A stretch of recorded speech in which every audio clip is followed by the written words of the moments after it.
Bueno, última sesión. Sindicalismo, movimiento obrero y...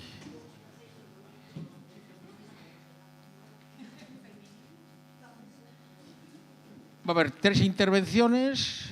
Cada uno ya ha decidido quién va a ir primero, segundo y tercero. Ellos se presentan. Y luego también Miquel después entrará un poco más tarde. También nos contará él. Miquel, ¿te vas a sentar? ¿Te sientas aquí? No. Bueno, pero tú vas a sentarte luego aquí, ¿o sí? No, luego presento. Bueno, no, pero ya tienes sitio aquí, sí. Ya tienes. Ok, pues venga, Oriol, Capabant, venga.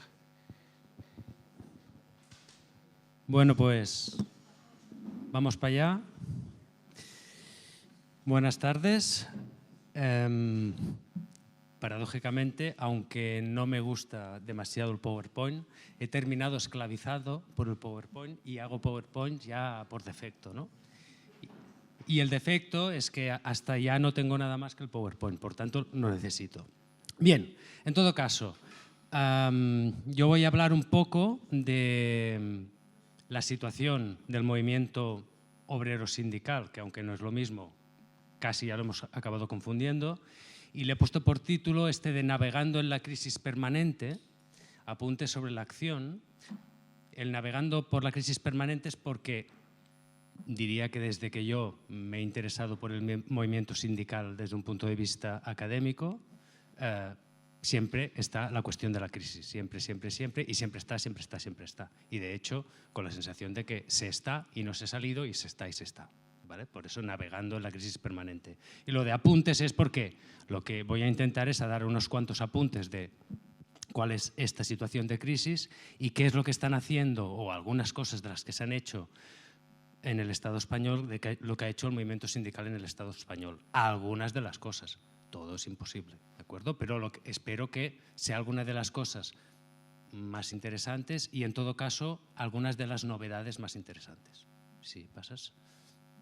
Bueno, pues lo de la crisis, esto es un debate internacional, de hecho, que empieza en los 90, porque en los 90 se constata, digamos que en todos los países de Europa, la Europa occidental, Estados Unidos y Australia, se percibe una pérdida de afiliación durante 10 años, ¿no? Y claro, lo que al principio se había interpretado como algo coyuntural, se empieza a ver que es algo que, bueno, que va a quedar aquí o que es permanente. A partir de aquí también lo que se empieza a analizar es que no es solo eso, no es una cuestión solo de pérdida de afiliación, sino también de reducción del poder, de menor influencia en la negociación colectiva y la negociación política, una pérdida de capacidad de incidencia social y de ser un referente. Y además, luego se incluye también las dificultades del movimiento sindical para organizar, representar y defender los intereses de ciertos colectivos de trabajadores. Los que la literatura llama atípicos, que suena raro lo de atípicos, pero en el momento era todos aquellos que no tenían un empleo estable, 40 horas, etcétera, etcétera. Al ponernos aquí en atípicos, precarios, esto lo que supone también es que hay ciertos perfiles sociodemográficos que no están bien representados o que el sindicato no llega. En buena parte porque son los perfiles más afectados por los peores empleos. Si pasas. Los orígenes de esto, o sea, la interpretación de la crisis estará en los 90, pero los orígenes deberíamos retroceder. Y los orígenes son las sucesivas mutaciones de diverso tipo que hemos ido viviendo, ¿no? A nivel social, económicas, políticas, ideológicas, desde los 70 hacia aquí y que nos llevan a un modelo social que no es el de posguerra, no es el que llamábamos capitalismo reformado o fordista, y además en un contexto ideológico que ha cambiado, ¿no? ¿Pasas? Los cambios son muchísimos, los telegrafío y ya está, porque lo que sucede es a viejos desafíos sindicales que ya estaban, ¿no? Como las dificultades para llegar a las pequeñas empresas, autoempleados, trabajadores que trabajan aislados, se suman muchísimos más. Para empezar, bueno, la ruptura del pacto keynesiano y la defensa ya permanente del empresariado de necesidad de flexibilidad, flexibilidad, flexibilidad. Distanciamiento de los sindicatos con sus partidos hermanos, con lo cual la incidencia política es mayor, más difícil. Cambios ideológicos y culturales profundos, ¿no? Descrédito del socialismo, desvalorización simbólica de todo lo obrero, ascenso del neoliberalismo y de las doctrinas antisindicales, bueno, con argumentos como que los sindicatos solo son de aquellos trabajadores insiders o privilegiados, que los sindicatos son parte del problema de que haya paro porque justamente por eso, porque solo están intentando defender a los que están bien, etcétera, etcétera, etcétera. ¿Separas? Y luego, por supuesto, cambios socioproductivos muy importantes, ¿no? Porque la terciarización, o sea, el incremento de población activa en el sector terciario y la reducción en el secundario implica la reducción allí donde estaban los focos, ¿no?, de cantidad o donde era más fuerte el movimiento sindical. Luego, la fragmentación productiva por la subcontratación lo que hace es ir dejando aislado, ¿no?, a ciertas partes de trabajadores sin protección. Lo del empleo atípico, ¿no?, es decir, trabajadores con contratos temporales o contratos cada vez más cortos, de un día, de 2 días, ahora aquí, ahora allí. Luego, cada vez más trabajadores falsos autónomos, trabajadores contratados por ETTs, por empresas multiservicios. Es decir, es ir poniendo un nuevo desafío, un nuevo desafío, un nuevo desafío. Y finalmente, el nuevo, ¿no?, el empleo en plataformas digitales, que es el último, digamos, ¿no? En el Estado español, la crisis también está presente con sus particularidades. La particularidad probablemente es que la sensación de crisis a nivel sindical llega un poco más tarde y en parte seguramente porque la cuestión de la afiliación no se nota tanto. ¿Y por qué no se nota tanto? Porque la afiliación se ha mantenido más o menos estable, pero siempre a niveles bajos. Pero bueno, en parte por la propia historia, ¿no?, de cuándo uno se puede afiliar legalmente, ¿no? Luego también porque tenemos un sistema de representación laboral que lo que es más importante es la audiencia electoral, ¿no? Es cuántos votos tienes, cuántos delegados consigues. Pero bueno, a pesar de eso, igualmente lo que sucede es que la concentración sindical está sobre todo en las grandes empresas y el sector público. Y luego hay muchos sectores con muy poca representación. Y finalmente, el problema de representar a los trabajadores atípicos y precarios está presente totalmente. Y eso ha implicado dificultades también de representar a las mujeres, a los jóvenes y a las personas inmigrantes. Las mujeres se ha solucionado bastante, no las que están en más precario. Pasa, es igual. Entonces, frente a esta situación, el propio debate académico genera 2 posturas. Una primera, que habla directamente de crisis terminal, que esto es una cuestión de unas pocas décadas y que, bueno, ya está, porque el sindicalismo respondía, era una respuesta a otra sociedad que estaba desapareciendo. Aquí, bueno, hay un autor poco conocido, Beaumont, pero luego hay Manel Castells también, con explicaciones sofisticadas, pero en esa tesis yo creo, esperemos además que se equivocara, ¿no? Y luego hay como respuesta toda una gran cantidad de trabajo teórico que lo que viene a decir es hay una situación de dificultad, pero que sea terminal o no dependerá de la propia acción sindical, de si los sindicatos son capaces de ajustar la estrategia a las nuevas situaciones y de introducir innovaciones acertadas. Si no lo aciertan, quizás sí, pero no está seguro que vaya a pasar. En este debate, lo que se plantea, hay 3 grandes digamos, temas. Un primero es si la necesidad de hacer si este cambio estratégico implicaba cambiar directamente de modelo sindical. Pero esto es un debate sobre todo muy anglosajón y centroeuropeo, pensando en el sindicalismo de servicios, y lo que aquí se está planteando es que hacía falta ir directamente a hacer campañas para organizar directamente a los trabajadores que no lo estaban. Luego hay otra línea que lo que dice es que esto es poco probable que pase, porque es cambiar el sindicato de arriba abajo, cosa que es prácticamente imposible y probablemente no acertado. Y lo que plantean es, más bien lo que se trata es de ir haciendo, digamos, introducciones, ¿no? O ir cambiando estrategias, pero no necesariamente todo el modelo. Y por último, hay un nuevo tema que es, pero es que además están apareciendo nuevos sindicatos o nuevas organizaciones que plantean otros modelos, ¿no? Todo esto se analiza normalmente, casi siempre, combinado con una visión del poder, digamos, en dimensiones y bueno, viendo que el poder puede venir y puede ser de muchos tipos y que lo que entonces hay que ver es los diferentes cambios o apuestas estratégicas si refuerzan uno u otro o qué sucede al final, porque al final todo esto es lo que va a dar a los sindicatos más o menos poder y por tanto poder defender o no a los trabajadores. Bueno, entonces voy a lo que creo que es más interesante, que es apuntar algunas continuidades básicas de lo que, no yo, el equipo donde estoy, venimos, digamos, analizando, ¿no? Algunas continuidades básicas del sindicalismo en el Estado español y luego algunos cambios e innovaciones que bueno, creo que hay que reconocer y que son importantes. Bueno, primero como continuidad básica es que lo que no hay duda es que el modelo sindical, digamos, desde la transición hasta aquí, el modelo en lo fundamental es lo mismo, no se ha cambiado. Y todos los sindicatos continúan manteniendo su modelo, que casi todos es pues, centrarse en elecciones sindicales, la negociación colectiva, organización en secciones y federaciones.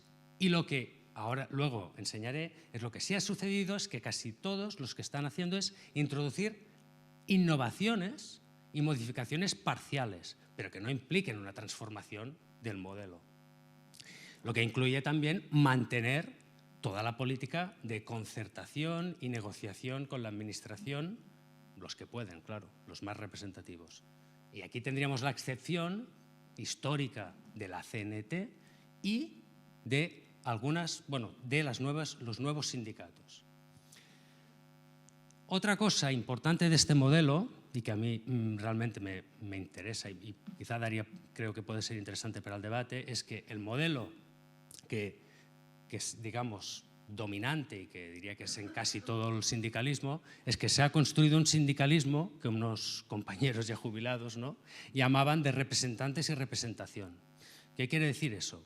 Que en la gran mayoría de empresas la vida sindical que existe es bastante baja y que es como por delegación, ¿no? Es bueno, pues ya está, ya te he votado, haz tu trabajo, ¿no? Habrá excepciones, pero como modelo dominante. Entonces, si vamos a los cambios, lo que quería señalar es que los primeros cambios se empiezan a ver sobre todo en los 90. Y según hablaba con compañeros, ¿no?, parece que los sindicatos empiezan a tener la sensación de crisis después del 88. O sea, la huelga del 88 es como el punto álgido de ¡buah!, ¿no?, hemos conseguido cosas, y a partir de aquí empiezan a tener la sensación no podemos. Y entonces sí que se empiezan a introducir cambios, no digo, o sea, sucesivos.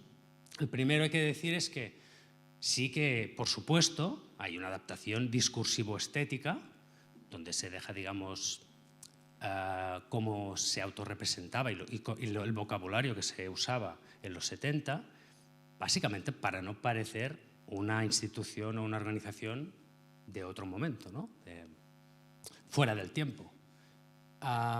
Luego se empiezan a introducir las secretarías de la mujer, de la inmigración, de la juventud, como instrumento justamente para intentar llegar a esos colectivos que ya se había detectado donde aquí estamos fallando, a estos no llegamos. Otra cuestión a discutir es si este modelo era el bueno o no, pero aquí ya no me meto y es complejo. Otro cambio es que se habla de que se empieza a enriquecer la negociación colectiva, y eso algunos habían tenido sensación de que quizá también podía, ¿no?, hacer llegar o que el sindicato fuera más atractivo para otra gente. Y no se habla solo de salario y jornada, sino de permisos, de conciliación, etcétera, etcétera. El problema es que eso se combina también, claro, que la negociación colectiva acaba recogiendo medidas flexibilizadoras, de segmentación, etcétera, etcétera, ¿no? Y otra cosa que me parece importante, y yo no sé, estos los que están dentro, ¿no?, pero que yo los he oído incluso cuando los entrevistas, es que a partir de un cierto momento, de que cuando ya ven que la cosa de conseguir, digamos, cambios legislativos es compleja o que les está costando, empieza a salir esta sensación de impotencia y de que se refleja como el estamos solos, ¿no? Estamos solos. Somos nosotros, pero ya está. Y entonces es cuando también se empieza a teorizar y se empieza a ensayar lo de ¿y si nos relacionamos con otros movimientos sociales para reforzarnos mutuamente? Y efectivamente se hacen ensayos. Los movimientos estarán presentes en los sindicatos del movimiento de antiglobalización, en las mareas, se monta lo de la cumbre social, en el 15M lo intentan, los minoritarios lo consiguen, los mayoritarios tienen más problemas. Pero claro, esto también, el problema es que los movimientos van como van, ¿no? Y también desaparecen. Pues bueno, aquí el ejemplo, ¿no?, lo que os decía, lo de la estética, ¿no? Yo decía, como también se ha visto en Francia, se dice que se pasa del obrerismo, ¿no?, de la estética y la discursiva obrerista, a la ciudadanista, ¿no?, que es como, bueno, si pasas. Entonces, otros cambios que os quería señalar era durante los años de la gran recesión, ¿no?, de la crisis, creo que hay dos cosas importantes que suceden. La primera, y creo que no es menor, es que recordaréis que hay 4 huelgas generales, pero el balance, al menos que hacen las comisiones y UGT, es bastante negativa. De hecho, hablan de desgaste, que les había supuesto un desgaste. Y empiezan a dudar de si la huelga general va a continuar siendo parte del repertorio habitual, digamos. También supongo que hay un efecto, recordaréis, de las huelgas de Grecia, ¿no?, y la sensación de impotencia. Y de hecho, desde entonces no ha habido ninguna más, excepto las feministas, ¿no? Pero bueno, las feministas, yo no sé en todos los sitios, pero en Cataluña ha habido bastante discusión también, sindicatos que si 24 horas, que si solo paramos 2, que si... Bueno, pero en todo caso. Y otro efecto es que yo diría que todavía cae más la confianza, porque en este momento todos los datos demoscópicos, ¿no?, es el momento en que peores valoraciones reciben los sindicatos. En parte, seguramente, por eso que se habló de la crisis de representación, porque son vistos como el establishment, ¿no? Si pasas. De hecho, fijaros, ¿no? Esto, a ver, da para lo que da, pero es la media total. Y estos años, a partir del 2010, primero el CIS no pregunta, pero luego cuando pregunta la caída es bastante, casi a la mitad, ¿no? Y eso los sindicatos se lo miran y les preocupa. Entonces, pero las 2 últimas décadas es cuando yo diría que más introducciones, ¿no?, más cambios ha habido. Sobre todo a nivel de trabajo, no de relación política, pero sí de trabajo en intentar llegar a más sectores productivos y a los trabajadores donde hasta el momento no se llega. Para empezar, diría que todos los sindicatos ya aceptan a los autónomos, cosa que antes no se hacía, por ejemplo. Todos tienen pensado actuaciones para luchar contra no luchar contra la fragmentación, luchar en situaciones de fragmentación. ¿Qué quiero decir?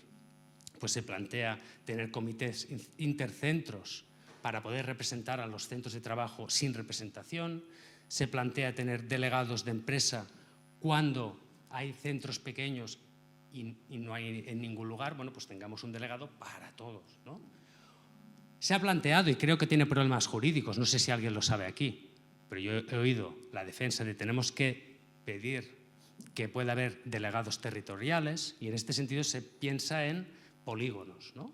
Hay polígonos. Centros comerciales donde no hay en ningún lugar, oye, que haya un delegado de todo este centro, ¿no? Comentar también que, bueno, y intentar ya como tener como siempre que las empresas madres, si tienen sindicatos más o menos fuertes, pues que den cobertura, legal no pueden, pero que apoyen a las subcontratas, etcétera, etcétera.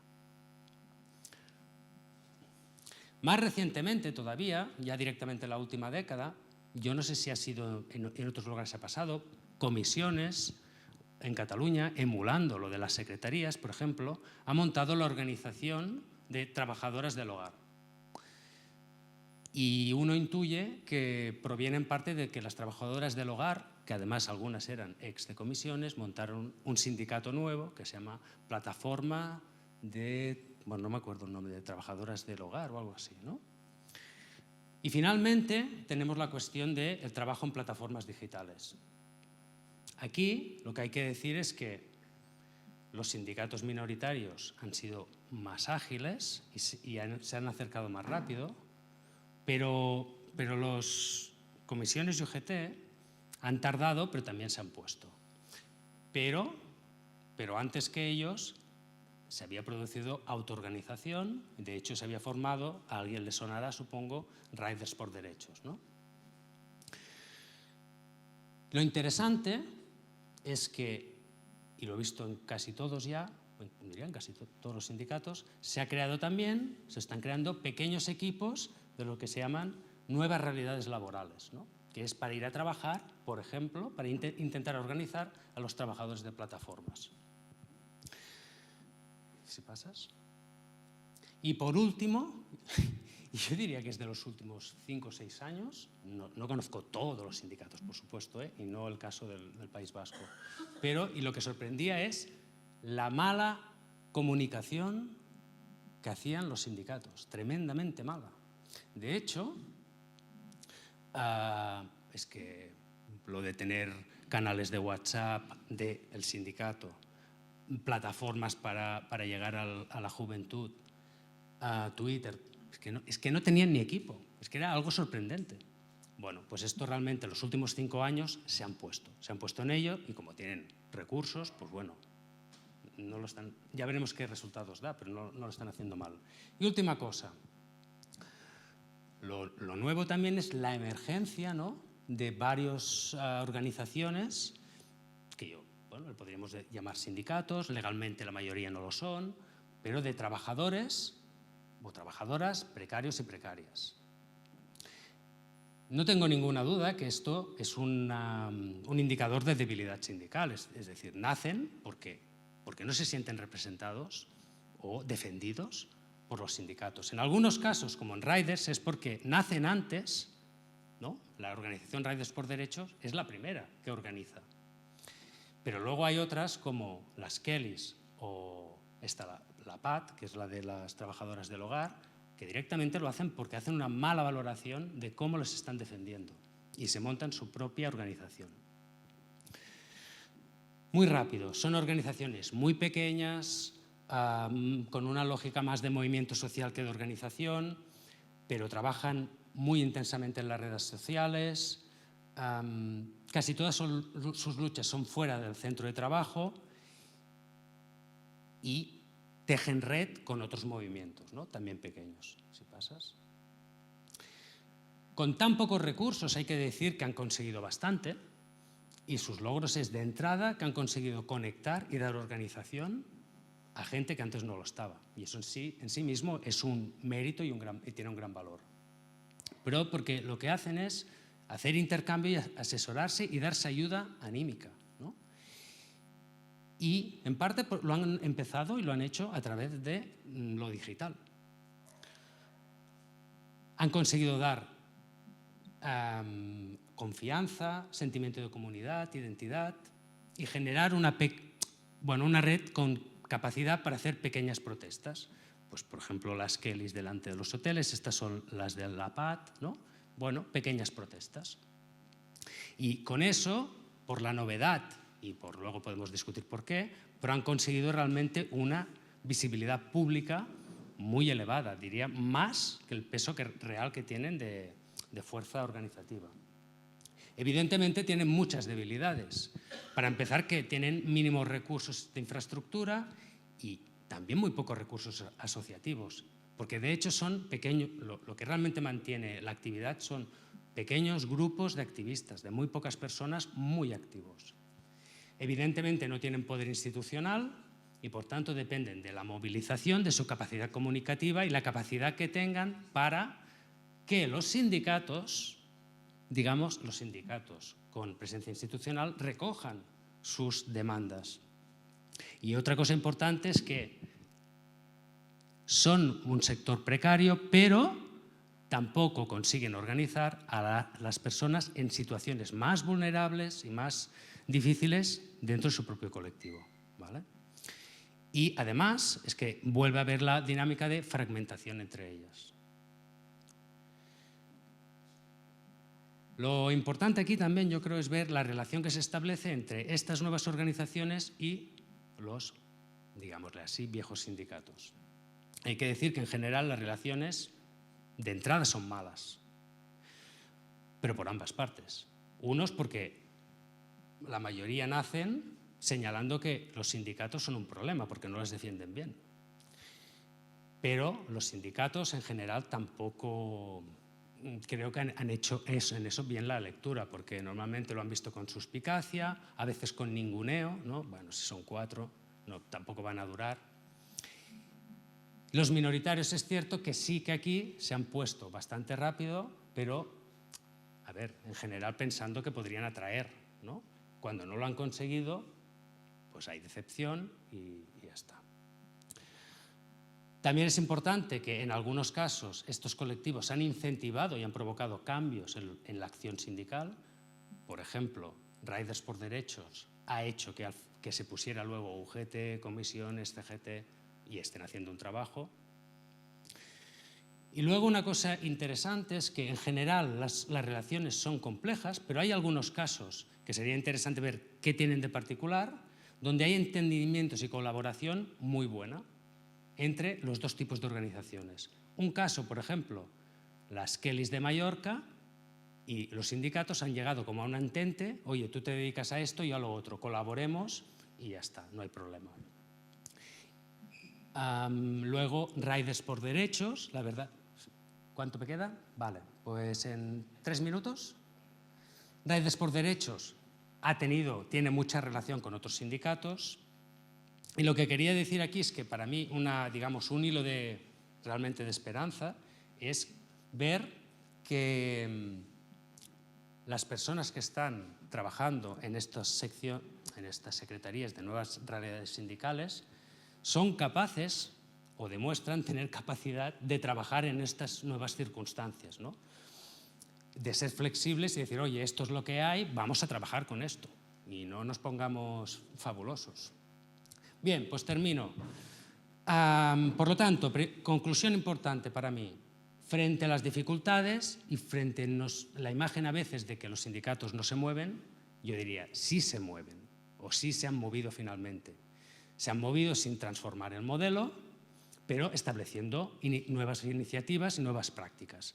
Es lógico, creo yo, que no transformen el modelo porque como mínimo mantienen un cierto poder institucional. Depende de lo que cambies, también pierdes eso. Pasa. Desigual, da igual. Pasa. También. Vale, y por último, me quedaré aquí. Creo que es importante también ver o pensar en las fuerzas, digamos, dentro de los sindicatos que están realmente para cambiar y probar nuevas cosas y las que no. Y aquí en todos los sindicatos parece haber la doble tensión. Aquellos que defienden tenemos que ir a probar nuevas cosas, hay que llegar a las nuevas realidades, venga, vamos. Y la fuerza conservadora que dice, cuidado, frena. En parte tiene lógica, porque lo que hay que hacer cuando vas a estos sectores, un poco el dilema es, hay que sacar recursos de las secciones y federaciones con peso y que funcionan para ponerlos a trabajar en algún lugar donde no sabemos si va a dar resultados.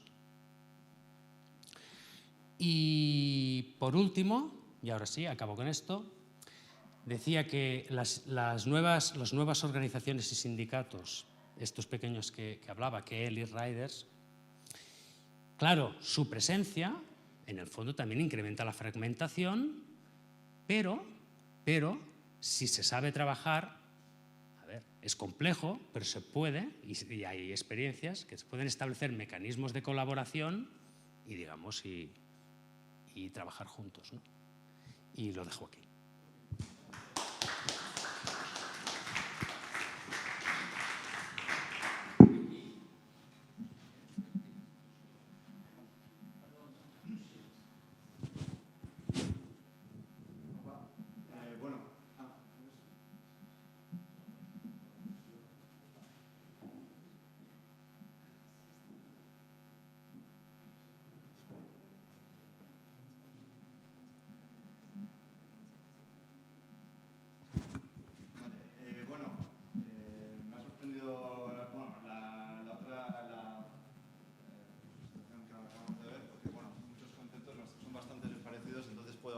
No detenerme demasiado para explicar cada uno y eso.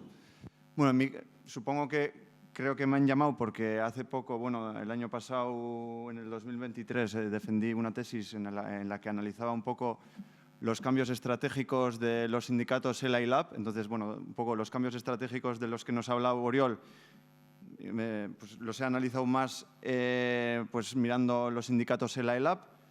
Y eso también, bueno, teniendo en cuenta también las transformaciones en el mundo del trabajo. Entonces, para contextualizar un poco, empecé con esta investigación pues como joven con prácticamente nula experiencia en el mundo laboral y menos sindical, pero pues bueno, justo acaba de acabar la carrera en el 2015, era mitad de la crisis, bueno, mitad o ya estábamos saliendo, pero todavía había mucho paro, era muy difícil para una persona que ha estudiado en ciencias sociales encontrar un trabajo. Entonces, pues ahí empezaron un poco los cortocircuitos con este tema, ¿no? Trabajo, movimiento obrero, porque también en la carrera pues se hablaba mucho, en la carrera o leyendo mucha bibliografía, pues encontrábamos mucha bibliografía que hablaban de pues que si la pérdida de centralidad del trabajo, que si el movimiento obrero está obsoleto, o bueno, eso estoy igual exagerando, pero pues llegaban mensajes así, ¿no? Entonces, pues bueno, en 2015 acabó la carrera y entonces pues empiezas a darle vueltas a la cabeza, qué es el trabajo, por qué es tan importante para mí ahora tener que encontrar un trabajo, no lo encuentro, el movimiento obrero que pinta algo, no pinta. Entonces, bueno, empezaron ahí un poco todas las dudas, ¿no? Entonces, pues bueno, este es un poco el resultado. Creo que no he conseguido responder a todo, pero bueno, en cierta medida ese era un poco el incentivo, ¿no? Pues bueno, un poco lo que mi investigación ha consistido en explicar la renovación estratégica de los sindicatos ELA y LAB en un contexto en el que, pues bueno, crisis del trabajo, luego al principio era crisis del trabajo, luego he ido relativizando eso porque es más difícil, bastante difícil tener una idea clara de qué es la crisis del trabajo, pero bueno, o si no, sí que preferimos transformaciones en el mundo del trabajo. Y luego también el segundo factor es un poco el conflicto institucional y político en el País Vasco, que creo que tiene mucho que ver, o sea, que explica bastante un poco estos cambios estratégicos. Y bueno, ahora... Ahí, bueno, había un PowerPoint que no se ve bien. Bueno, esta imagen, no sé por qué se ha descolocado, vale. Esta imagen quería explicar un poco el esquema el esquema que he querido desarrollar en mi tesis, que era un poco explicar la crisis del trabajo. Entonces, tenemos la crisis del trabajo en el medio, estaba en el medio, y dos tipos de factores. Factores estructurales, cambios en el mundo del trabajo, que ya ha explicado Oriol, así que no me tengo que detener a explicar uno por uno. Y también factores estratégicos, que eso también son importantes. Y, bueno, dentro de los factores estructurales está la crisis del trabajo, que al final he acabado por renunciar a esa idea de pérdida de centralidad del trabajo y hablar más bien de una excesiva centralidad del trabajo para el trabajador, unas expectativas demasiado fuertes en cuanto al trabajo, que sin embargo no son satisfechas por el trabajo. Entonces eso genera una crisis social, un descontento entre los trabajadores, pero sin embargo, claro, lo lógico es, pues si los trabajadores están, cuando eres joven también tiendes a simplificar, ¿no? Cuanto peor, mejor. Entonces, si cuanto peor estén los trabajadores, más se van a movilizar, más se van a organizar. ¿Qué pasa? Que para eso tiene que haber también un contexto y unas organizaciones que den apoyo a eso, a esa lucha. Si los sindicatos no transmiten credibilidad, es difícil. Al final lo que acaban los trabajadores es, bueno, vale, están estos sindicatos aquí, pero creo que me voy a meter en más marrones que otra cosa y lo que hago es salvar mi culo, ¿no? Entonces, pues bueno, en la universidad, por ejemplo, pues ahora que estamos teniendo también un conflicto en la universidad, se ve también que la acción sindical es difícil convencer a la gente de que hay que movilizarse porque es fácil convencer a la gente de que tienes razón, todo el mundo te da la razón, pero a la hora de movilizarse es más difícil, porque la gente prefiere igual, en vez de ir a reuniones, estar escribiendo papers para mejorar su situación en la universidad. Entonces, se priorizan estrategias individuales en vez de colectivas, ¿no? Entonces, es importante que los sindicatos sean fuertes y que respondan a las situaciones de malestar para poder hacer cambios más estructurales, porque si no, si cada uno está a su pedo, pues entonces pues pocos cambios vamos a generar, ¿no? Entonces, bueno, en la segunda parte están los factores estratégicos. Ahí la caracterización sería más para los sindicatos con un modelo más institucional en Europa occidental, ¿no? Al final, pues los sindicatos fuertes con capacidad han acabado institucionalizándose, priorizando su rol de mediador social y priorizando la concertación y el diálogo social en vez del conflicto como herramienta para conseguir mejoras para la clase trabajadora, ¿no? Bueno, y también han ido apartando igual ciertos colectivos, que ha hablado Oriol, pues trabajadores atípicos o precarios. Pues al final los sindicatos beben de dos fuentes de legitimidad a la hora de actuar como representantes de los trabajadores. Está la fuente de legitimidad interna, propia de la base del sindicato, o sociológica si preferimos, y luego estaría la legitimidad externa o institucional, la que da el Estado. A ti te reconozco para negociar en nombre de los trabajadores y tú me vas a decir lo que les interesa, ¿no? Entonces, pues bueno, lo que se ve es que se han aferrado demasiado a esa legitimidad institucional y por dificultades o elecciones estratégicas, o al final hay que elegir entre diferentes estrategias y normalmente pues elegimos también pues la más fácil a corto plazo muchas veces, ¿no? Entonces, pues bueno, un poco igual estoy simplificando demasiado, ¿no? Porque luego también es verdad que intentan hacer cambios, pero igual esos cambios no son lo suficientemente audaces porque tienen esa legitimidad institucional y se aferran a ella. Entonces, ante ello, pues bueno, se supone que hay una renovación estratégica y para mí lo interesante del caso vasco es que precisamente esa legitimidad institucional a la que se aferra el sindicalismo clásico, vamos a decir, en Europa occidental, aquí pues no ha servido. O sea, no ha habido esa legitimidad institucional precisamente porque el marco de relaciones laborales está centralizado, los sindicatos aquí no han tenido esa oportunidad, entonces sí o sí han tenido que buscar otras fuentes de legitimidad y también de poder. Vale, entonces, bueno, ahora me meto en el poder sindical, que también creo que algunas cosas las ha mencionado Oriol. bueno, los trabajadores, o sea, los sindicatos, perdón, tendrían diferentes fuentes de poder sindical. Estaría la fuente de poder estructural que viene del entorno social o laboral en el que está el sindicato.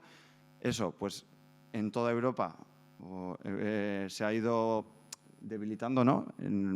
Y pues aquí más de lo mismo.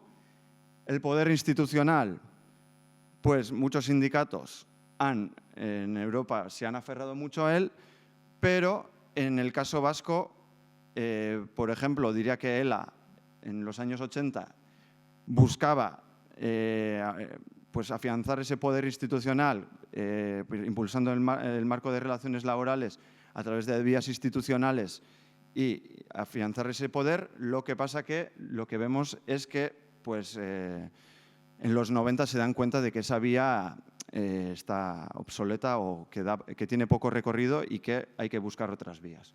Para buscar otras vías se basa en las otras dos fuentes de poder, sobre todo, la fuente de poder asociativa, que es la que viene de la cantidad de afiliados y de apoyo que tienes, básicamente por afiliación.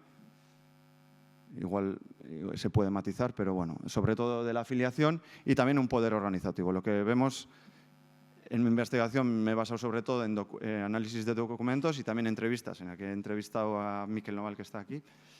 Entonces, bueno, lo que sí que he visto es que el sindicato ELA, desde el principio, le da muchísima importancia a su organización, a la efectividad de su organización y también a la afiliación, que también es lo que le da, por un lado, legitimidad, pero también recursos para poder llevar a cabo la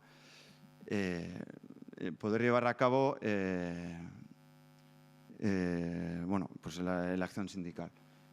Por otro lado, tenemos al LAB, que yo diría, igual también, cuando teoricemos, simplificamos mucho y entonces se podría matizar, Pero bueno, que el punto de partida del LAB no es tanto un poder organizativo y asociativo, porque es un sindicato muy minoritario.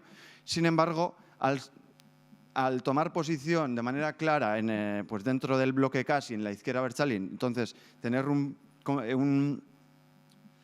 posicionamiento claro dentro del conflicto político vasco, lo que se gana yo creo que es cierta referencialidad social por esa pertenencia a la izquierda abertzale. Entonces, aunque es un sindicato muy minoritario, con pocos recursos, ese discurso combativo ligado a la izquierda abertzale, bueno, ahí pone como última fuente de poder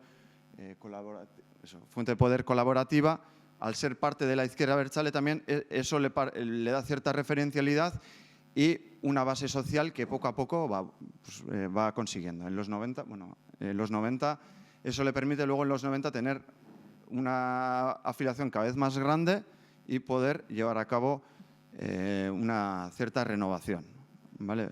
Bueno, vamos a pasar. Vale, estos serían, a partir de estas fuentes de poder, lo que buscan los sindicatos es reforzar las otras fuentes de poder. La fuente de poder estructural es difícil, la fuente de poder institucional en el caso vasco también, pero bueno, en el caso de ELA refuerza las otras dos fuentes de poder sindical y bueno, y viceversa. El LAB también pues consigue reforzar las otras fuentes de poder. Bueno, estoy corriendo un poco, ya lo siento. Bueno, lo que quería decir, ¿qué hacen los sindicatos para esto, ¿no? ¿Qué estrategias llevan a cabo? Bueno, Fred y Kelly, que son dos autores que también ha mencionado Oriol, hablan de 6 estrategias de revitalización, las 6 primeras, y luego yo me he permitido quitar la estrategia de la cooperación, que es cooperar con la patronal y el gobierno, que, bueno, supongo que algunos, bueno, se habla de que ciertos sindicatos buscan renovarse buscando buenas relaciones con el Estado y la patronal. Bueno, yo descartaría esa estrategia como estrategia de renovación. Igual a corto plazo podría funcionar, pero a largo plazo pues resulta ser bastante dudosa o luego genera muchos problemas y dependencias que al final acaba siendo una estrategia de no renovación. Y yo me he permitido añadir una séptima estrategia, que sería la sexta si quitamos la de la cooperación, que sería la elección de la confrontación o sea, la confrontación o la huelga como elección estratégica. Decidir, nosotros nos vamos a basar en la confrontación. Clásicamente, pues los sindicatos llevan esa confrontación a través de la huelga, pero hay otras vías también. Por eso, bueno, puede haber otras vías de confrontación. Entonces, bueno, como entre estas estrategias que utilizan los sindicatos vascos, yo daría importancia a dos estrategias sobre todo. Estaría entonces la de la acción política y la de la confrontación que acabo de mencionar. La acción política creo que es clave y también, bueno, no me voy a adelantar. Es clave por varios motivos. Por un lado, porque meterse en la política significa involucrarse en los problemas sociales que padece la sociedad y la clase trabajadora en general.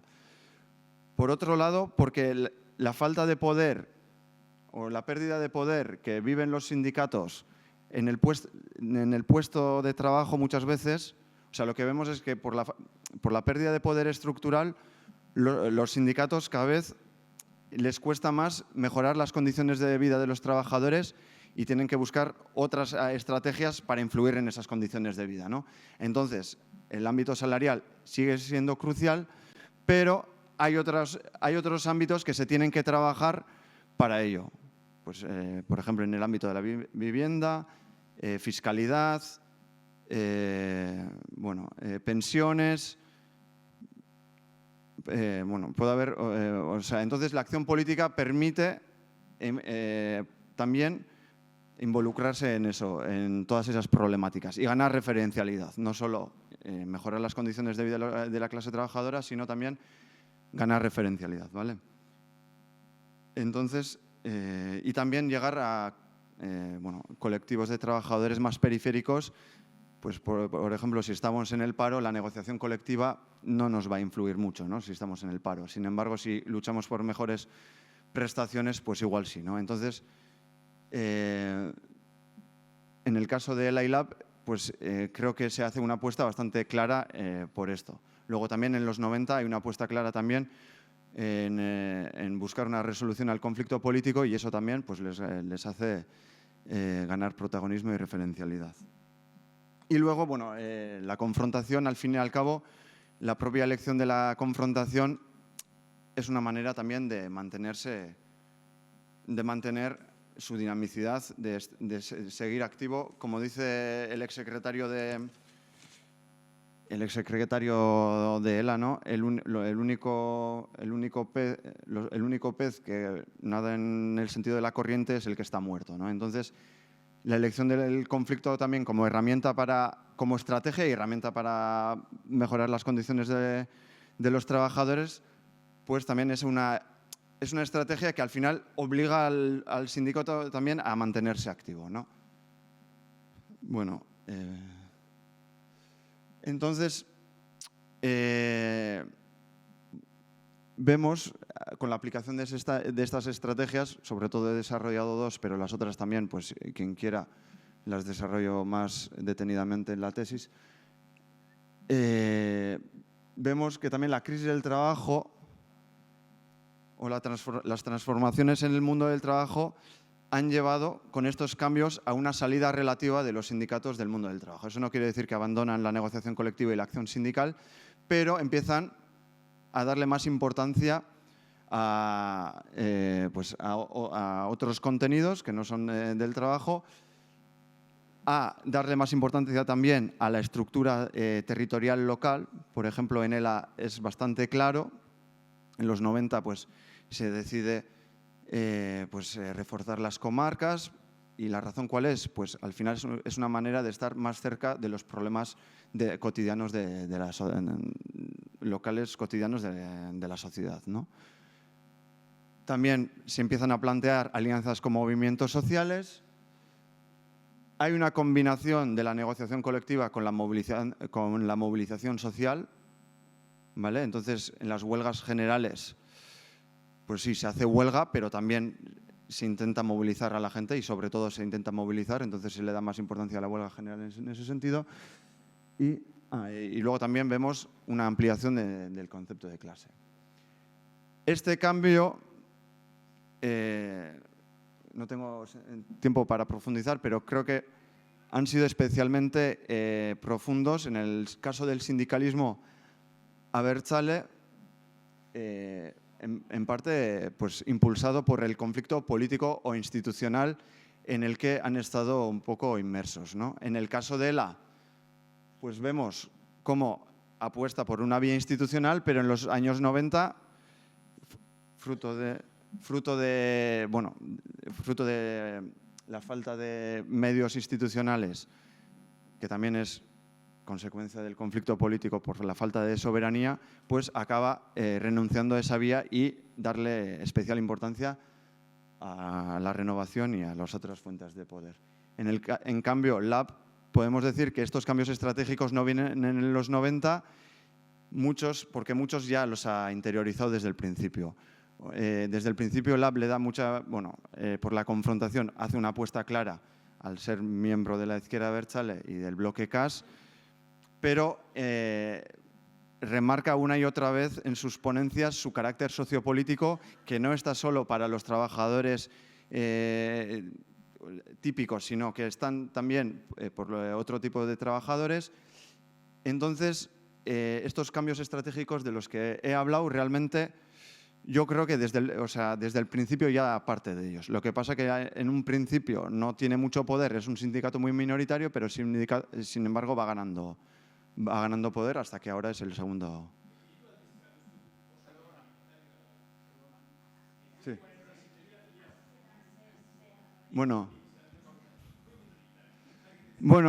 Bukatuko dut hitzaldia eta hori. Entonces, esta renovación lleva a un poco acercarse a un modelo de movimiento social, de un sindicalismo de movimiento social, pero, sin embargo, tampoco de manera relativa. Se puede relativizar y tampoco se puede afirmar que abandonen el puesto de trabajo, porque más bien lo contrario, ¿no? Y aquí dejo la charla, que la gente se está aburriendo.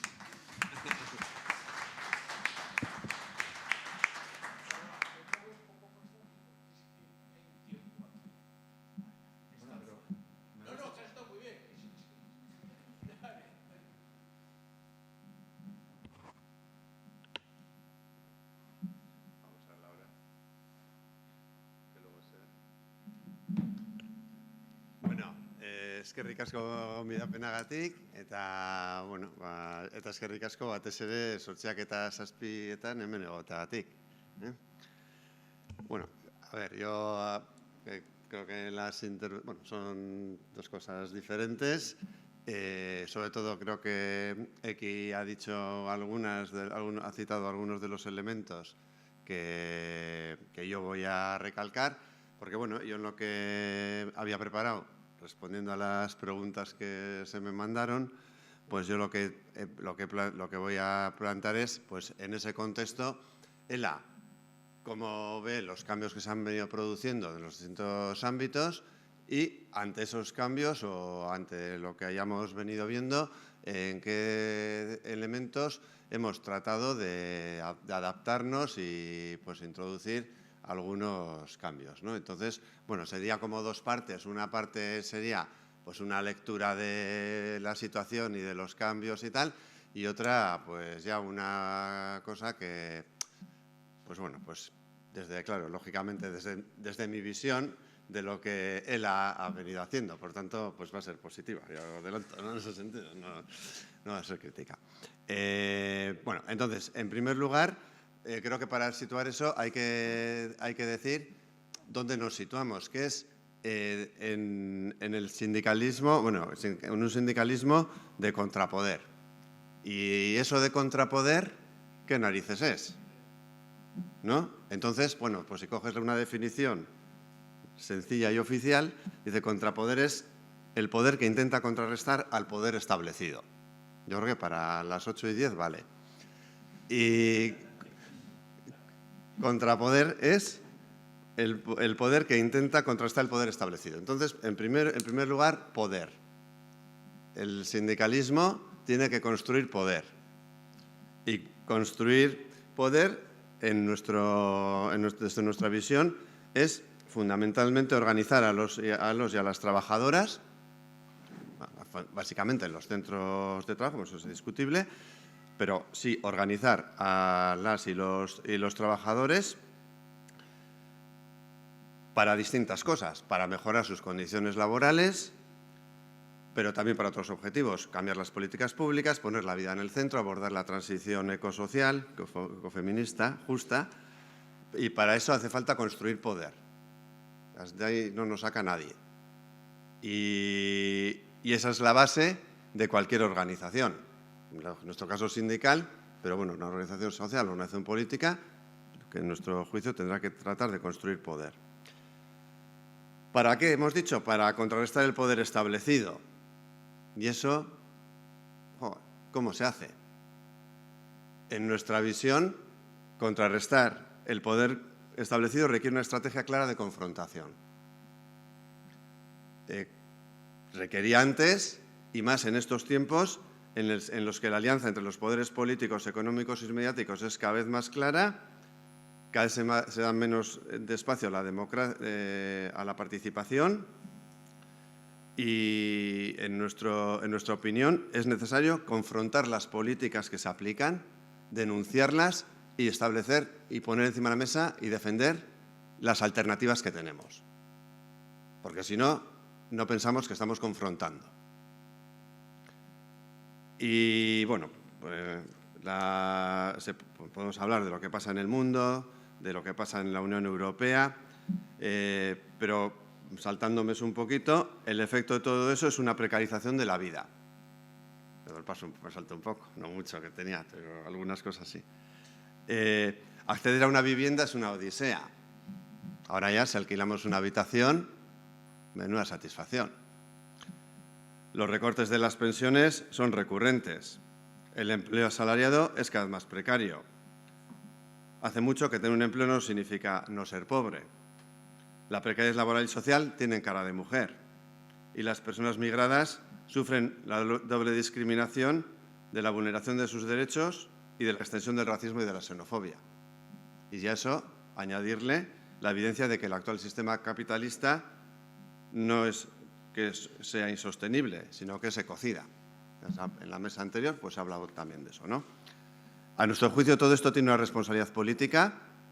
Se puede hablar, bueno, se habla mucho y aquí habrá un consenso enorme sobre que una de las transformaciones que se han dado en las últimas décadas es la deriva de la denominada socialdemocracia, lo que eso significa, que es uno de los factores que explica en gran medida el crecimiento de la extrema derecha en Europa y en el mundo. Pero esto que acabo de mencionar, que no es nuevo, igual ya no es tan pacífico si hacemos una lectura de lo que está pasando ahora en Euskal Herria. ¿No está haciendo la izquierda vasca, la izquierda abertzale, este recorrido a toda velocidad? ¿Es malo el consenso? No en sí mismo. ¿Es malo llegar a acuerdos? En función de los contenidos. Pero en este ámbito, pues bueno, se está grabando, pero bueno, en este ámbito de íntima confianza y reflexión, sí creo que se pueden, y aunque se hayan convocado hoy las elecciones, pues también se pueden decir algunas cosas, ¿no?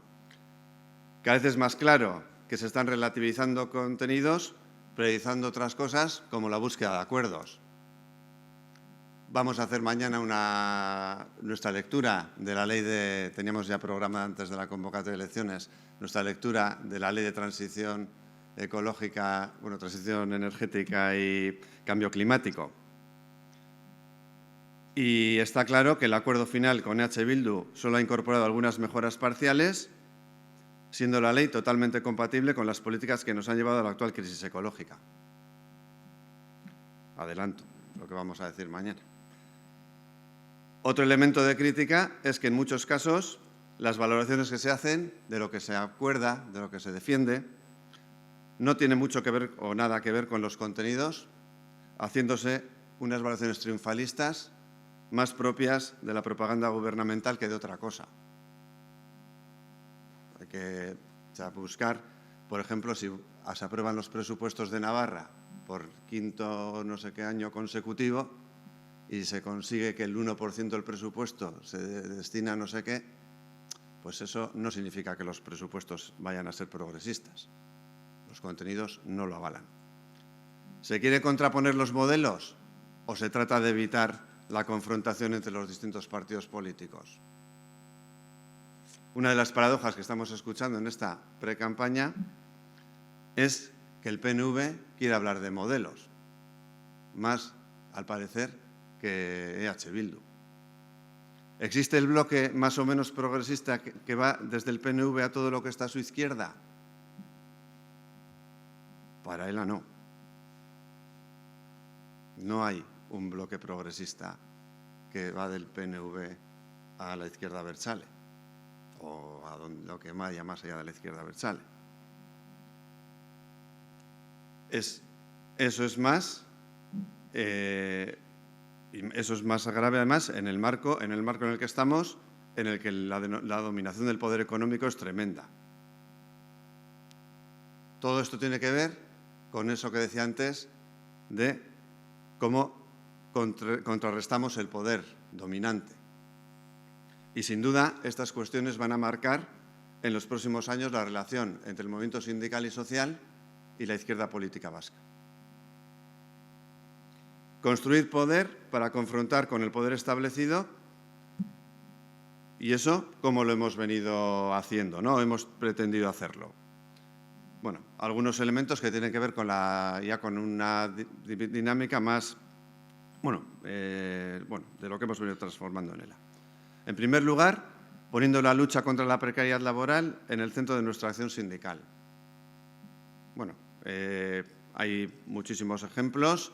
Pues ahora recientemente el caso de Cecosa, que es la empresa los almacenes de Eroski, que si habéis visto un conflicto de gente racializada que está explotada y que se han organizado y han luchado, y eso ha sido consecuencia de una organización.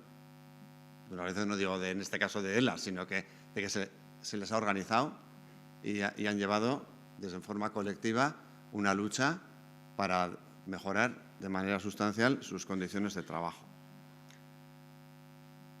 Poner la lucha contra la precariedad en el centro tiene consecuencias organizativas muy importantes. Hay que organizar sectores que han tenido tradicionalmente una menor presencia sindical o ninguna, y eso supone un cambio de mentalidad y un cambio en las estructuras organizativas del sindicato.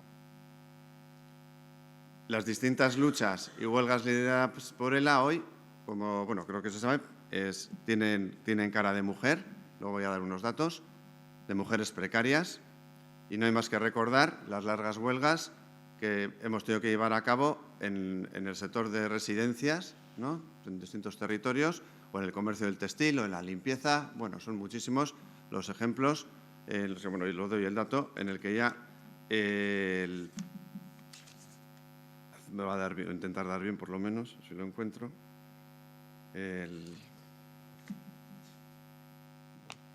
Dos terceras partes de las huelguistas en el 2022 en Euskal Herria eran mujeres. Para avanzar en esta dirección ha sido fundamental el proceso interno que llevamos a cabo por la equidad de género, que pusimos en marcha ya hace una década. Un compañero decía que este proceso nos enseñó que llevábamos un parche en el ojo. Y somos conscientes de que todavía tenemos muchas cosas que mejorar para hacer un sindicato feminista más coherente, y por eso no queremos trasladar una visión triunfalista, ni mucho menos. Pero no obstante, sí vemos que los cambios sí han traído consigo por lo menos que las mujeres trabajadoras se encuentren de una forma más cómoda en el sindicalismo que lleva a cabo ELA. La lucha contra la precariedad nos ha llevado también a poner en valor y actualizar la caja de resistencia. La caja de resistencia, para quien no sepa, es el dinero que cobra la gente que está en huelga y lo cobra por estar afiliado al sindicato y lo cobra porque el 25% de la cuota de ELA va a la caja de resistencia. Por tanto, es un instrumento de solidaridad para poder llevar a cabo la lucha y la huelga.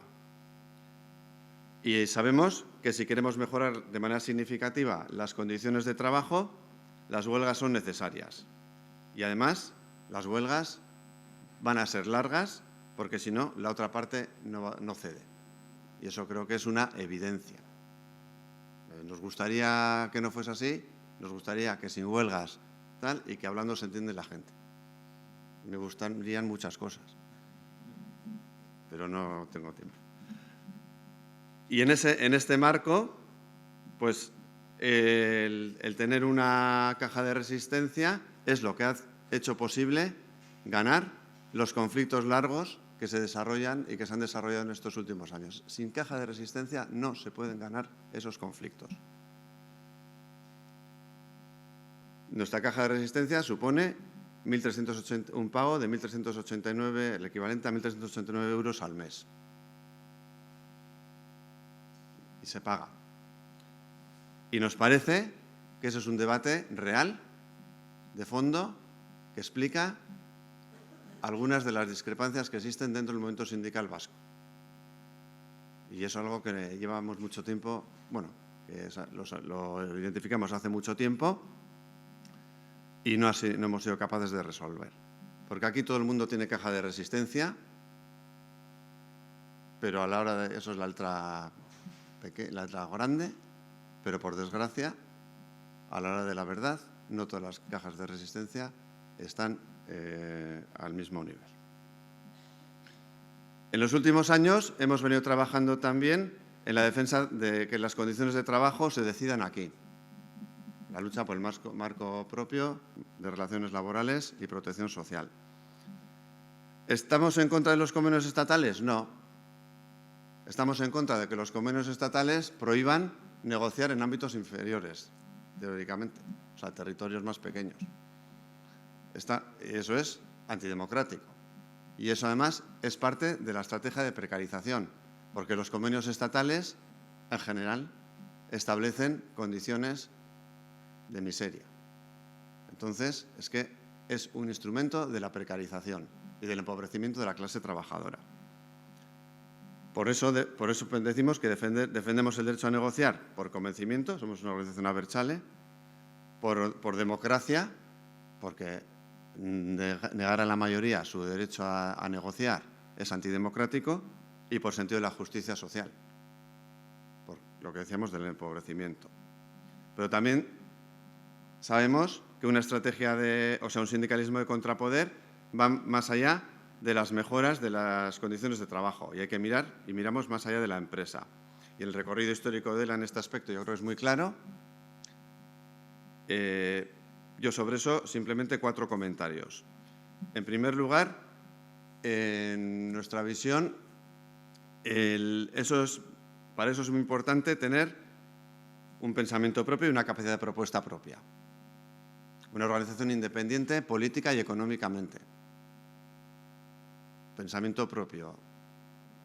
Si no eres independiente, política y económicamente, más difícil. Posible igual, pero más difícil. En ese sentido, pues nos parece fundamental que cualquier organización desarrolle su pensamiento y su capacidad de propuesta. Segundo elemento sobre este aspecto, pues una agenda actualizada. Creo que hemos ido en el tiempo incorporando, pues antes igual se ha hecho una mención, temas diferentes, pues desde los más clásicos, los típicos, la fiscalidad, los presupuestos, la vivienda, la sanidad, la educación, las pensiones, hasta otras materias como las que marca el movimiento feminista, por ejemplo, la última huelga, la huelga feminista general del 30 de noviembre del año pasado, y también, no creo que hay que olvidar, un aspecto que nos interpela también como sindicato, que es el de la crisis ecológica, que va a poner patas arriba el actual modelo de producción, consumo y movilidad. Eso creo que son elementos que ahí están. Tercera cuestión sobre esto, la socialización e impulso movilizador. En nuestra opinión, para dar vuelta a la situación, para dar vuelta a las políticas públicas, solo existe un camino posible, que es el de crear poder y fuerza social que la exija. Y para eso, pues como también creo que, bueno, como también en LAB, la creación de las áreas de quincha social, de acción social, pues nos permiten avanzar en ese camino. Y por último, el cuarto punto sobre esta materia, apostar por una alianza sindical y social. Bueno, creo que ya se ha hecho algún comentario antes también sobre pues, la dinámica de respuesta a la crisis del 2008, que fue una dinámica de respuesta en la que desde el sindicalismo pasamos a tratar de incorporar una dinámica de acción conjunta, o sea, de dinámica y de respuesta y de huelga con los movimientos sociales, siempre partiendo de determinados sindicalismos, hay que decir, excluyendo a comisiones de UGT por su modelo e incorporando a todo aquel movimiento social que defiende una posición de que quiere confrontar con el sistema con el que nos encontramos, ¿no? Cada quien desde su espacio. O sea, en ese sentido, la respuesta que hemos ido dando ha sido esa. Y en este momento, pues yo creo que hay que destacar el papel de la Carta de Derechos Sociales de Euskal Herria como espacio permanente de colaboración entre sindicatos y organizaciones sociales diversas. Creo que eso es algo que ahí está. Y recordar la última, la huelga general anterior de enero del 2020. Que hicimos conjuntamente con el movimiento de pensionistas. Y ahora sí, que se piensa que no va a terminar a tiempo, pero sí, voy a contestar, porque así hemos empezado a 7, voy a contestar de manera rápida a dos preguntas que había ahí, que era, una es, ¿cómo ha cambiado la relación entre las instituciones y los sindicatos? Bueno, no hay relación con las instituciones, más allá de cuestiones formales y para cuestiones muy concretas. En ese contexto que hemos dicho antes, no hay diálogo social. Lo que entendemos por diálogo social, lo que debería entenderse como diálogo social, aquí no hay diálogo social. Y la participación institucional y el diálogo social están muertas, bajo nuestro punto de vista. Solo sirven para dar cobertura a las políticas de los gobiernos de turno y son incompatibles con el sindicalismo de contrapoder. Y la unidad sindical hoy no existe.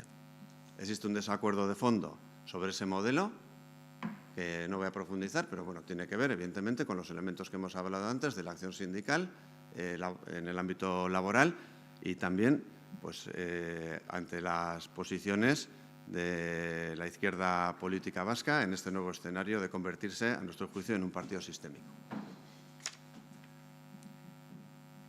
27.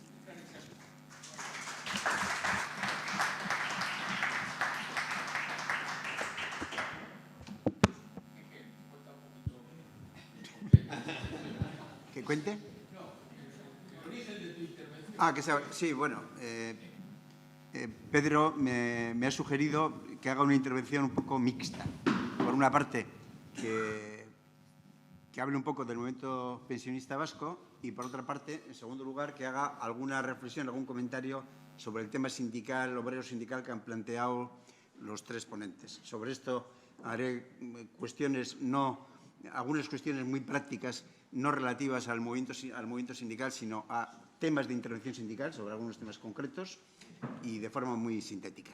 Bien, sobre el movimiento pensionista. Bueno, en primer lugar voy a hablar del movimiento de las personas pensionistas, porque en el Estado español una característica notable es que los movimientos de exigencia por pensiones dignas, en una parte importante, están realizadas por el movimiento de personas pensionistas.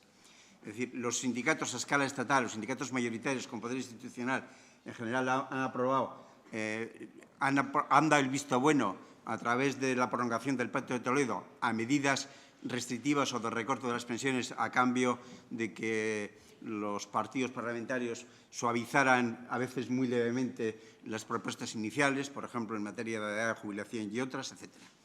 Y, bueno, en el sindicalismo soberanista vasco, como a diferencia de lo que ocurre en materia laboral, en el cual, pues a través de la negociación colectiva, es posible imponer e intervenir en la práctica laboral, en materia de pensiones, como la legislación es un tema de competencia exclusiva del Estado, pues las posibilidades son de rechazo, pero no se concretan en medidas alternativas, sino solamente en medidas complementarias a la política de pensiones a través de las políticas de llamadas de asistencia social, que en el caso de la Comunidad Autónoma Vasca se expresan a través de la RGI y en Nafarroa de la renta garantizada, pero que no son directamente temas de pensiones, sino que complementan los ingresos de pensiones de las pensiones más bajas.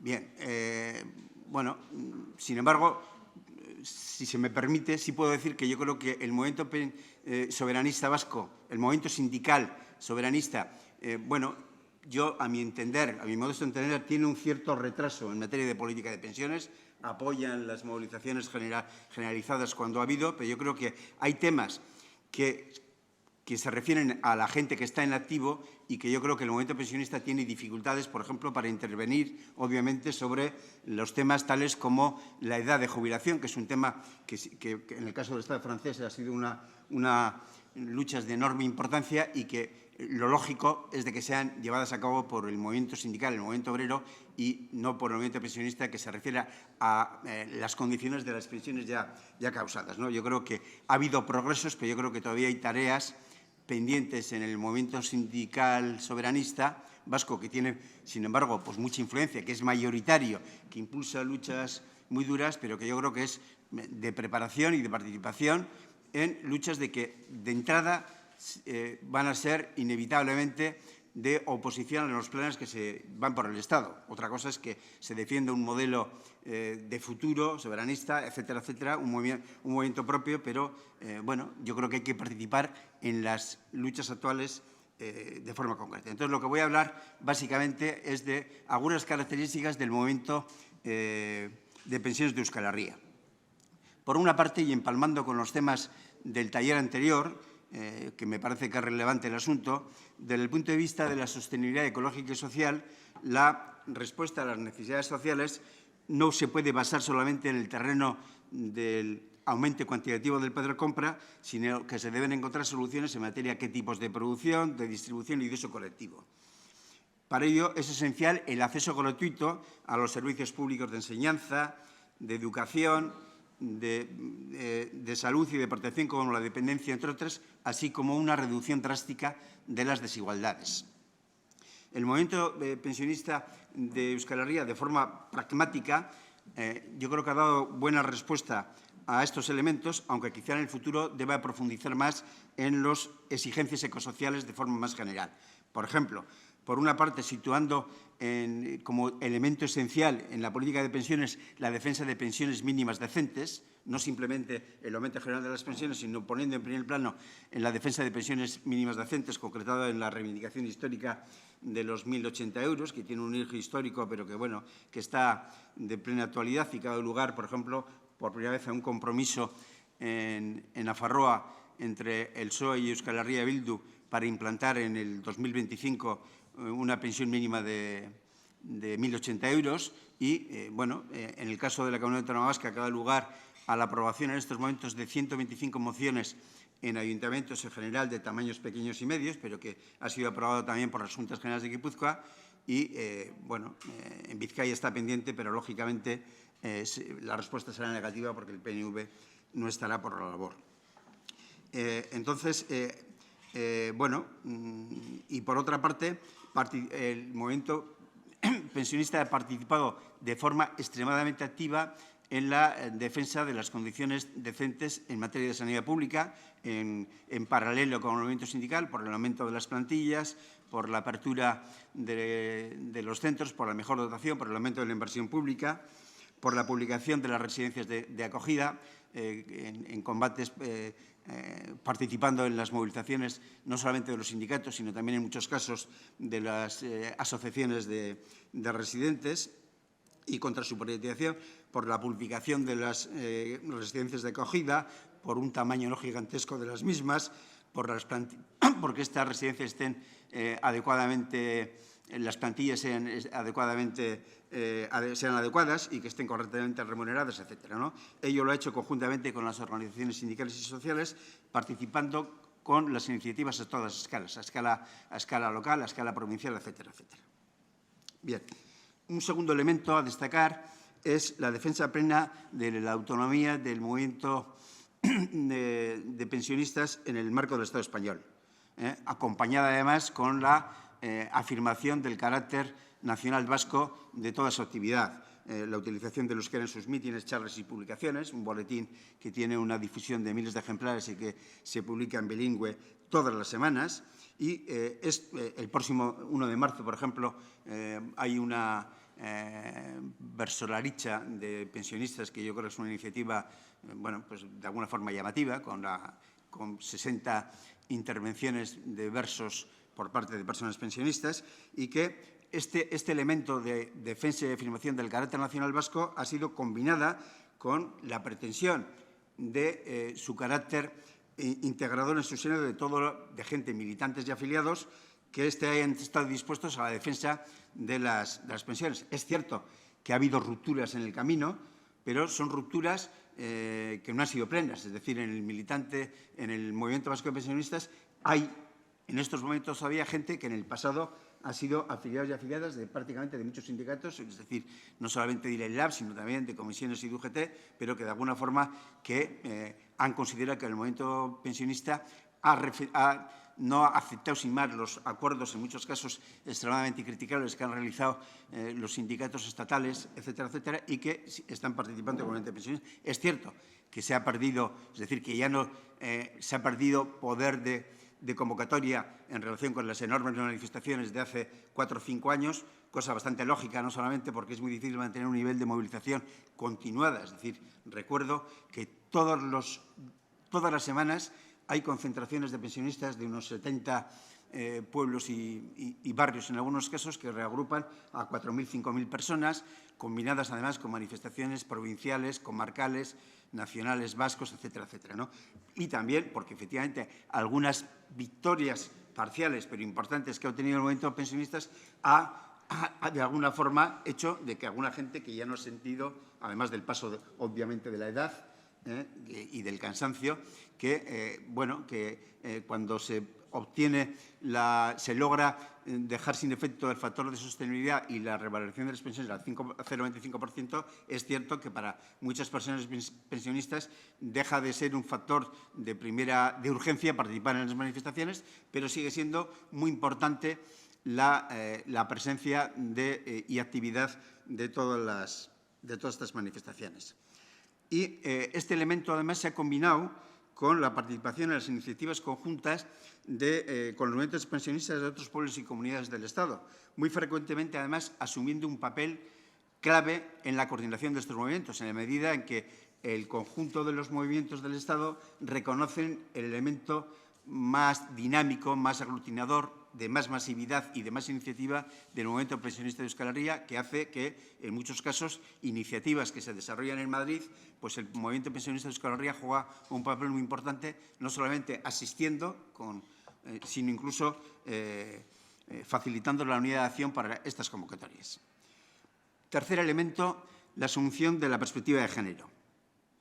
Por poner algunos ejemplos, porque el tiempo escasea.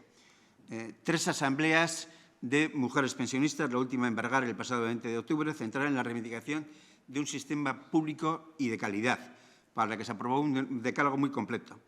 La participación muy numerosa en las manifestaciones del 8 de marzo y en la pasada huelga feminista del 30 de noviembre.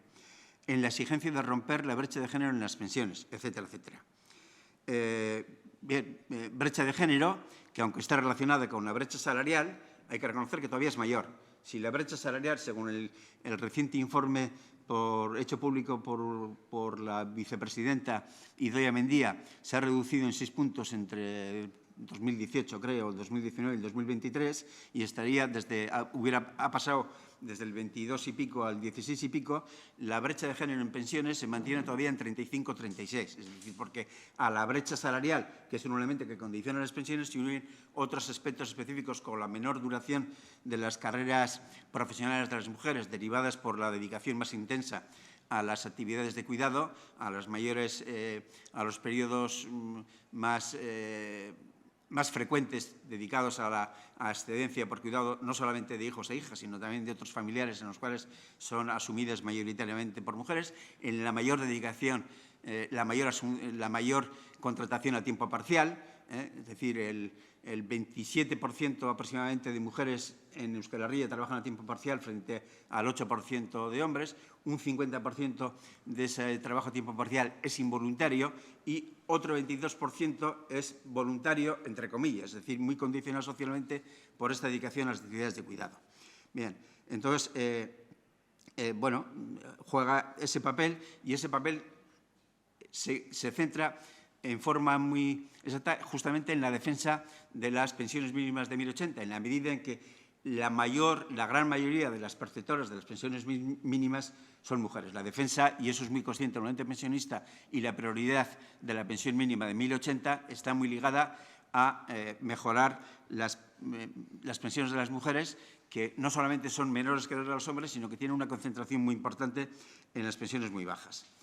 ¿Y cómo ha podido desempeñar un papel tan continuo y relevante en su nacimiento hace ya más de 6 años y ha conseguido victorias importantes? Por ejemplo, la revalorización de las pensiones, en buena parte pensamos de que fue una consecución del movimiento pensionista, en la medida que los sindicatos que lo afirman y los partidos que lo afirman se encontraban muy presionados por un movimiento pensionista en el conjunto del Estado español, pues especialmente en Euskal Herria, que presionaba de forma muy importante. Y en otras, la derogación del factor de sostenibilidad, y en otras, no en victorias completas, pero en la reducción de algunos ataques que eran especialmente fuertes, pero que se han atenuado, como por ejemplo la ampliación del periodo de cálculo de las pensiones, que se pretendía que llegara hasta los 35 años y al final ha quedado entre 27 y 29 y de forma bastante dilatada en el tiempo. Bueno, bien, pues pensamos que esto se explica justamente por la masividad, por la concentración, por la permanencia de las movilizaciones del movimiento pensionista, y que se explica en buena parte también, y eso es una característica de este movimiento, con que hereda una tradición de militantes sindicales especialmente, pero también militantes y sindicales y feministas que han tenido prácticas y costumbres organizativas y que realmente tienen una dedicación absolutamente ejemplar a la defensa de la gente más necesitada en materia de pensiones, a pesar de que a muchos de ellos, pues prácticamente, sobre todo de que se tuvo la revalorización, no les concierne personalmente, pero que han considerado que es un deber sindical y social en la defensa de la gente que está en peores condiciones y que está basado este enorme esfuerzo en una convicción de la justeza de lo que se reivindica y en la convicción de que es posible obtener victorias, al menos victorias parciales. Y pensamos de que lo que ha pasado en Navarra es muy posible que vaya a ser seguido en los próximos meses y años en la Comunidad Autónoma Vasca, por lo menos estamos convencidos de ello. Bien, con esto acabo el elemento pensionista y algunas referencias. Acabamos. Vale. No, no.